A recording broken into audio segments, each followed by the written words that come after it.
Welcome again. We are going to talk about another movie on ChetChat. Hello, I'm Chet, and we're going to talk about Kong Skull Island. Going into this, again, I don't care about King Kong at all. I don't know any of the lore of King Kong. I just seen it. I know he fought Godzilla at one point. I don't know. So going into this, I have zero expectations.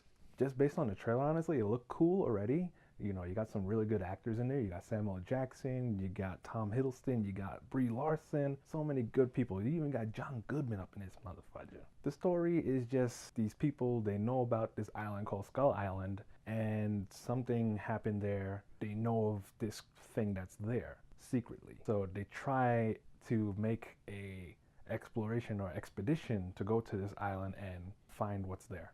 Then the movie just acts like a movie and does its movie thing. I feel like there's not much to this movie, really. There's a bunch of cool characters. You got King Kong. He shows up more than Godzilla does in his own movie, but it just feels so formulaic. It's so weird. There's parts in the movie where I'm just thinking to myself, I'm like, okay, this part's Jurassic Park. Okay, this part's another movie.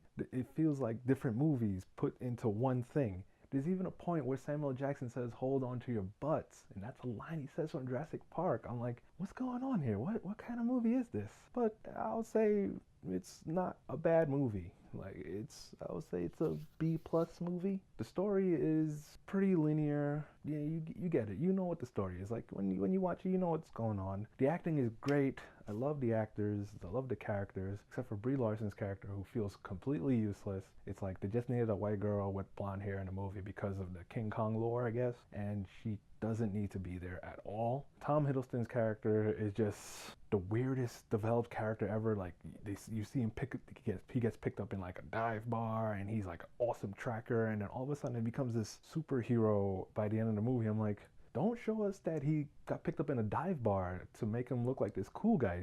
They should have just made him like, he's coming back from this epic mission and he's like, I'm never doing this again. And they're like, we'll pay you this much. And he's like, all right, fine, I'll do it one more time. That would have been better character in my opinion. So we can expect what we got in the ending.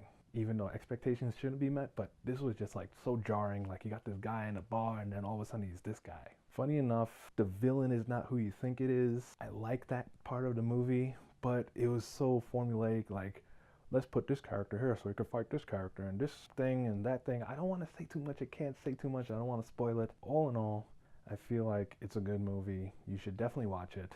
If you love Kong or King Kong, I don't know if you'll love this movie. I don't know the lore. Like, I knew a little bit about Godzilla, and I felt like the Godzilla that we got in America was awful compared to the Shin Godzilla that came out last year, which is like one of my best movies of the last year. If you have that kind of feeling for King Kong, then you might not like it. But as a person who just likes movies, this is definitely a good time to watch movies. You'll get what you need from a movie. It's a nice popcorn movie. There we go. It's a popcorn movie. Yay!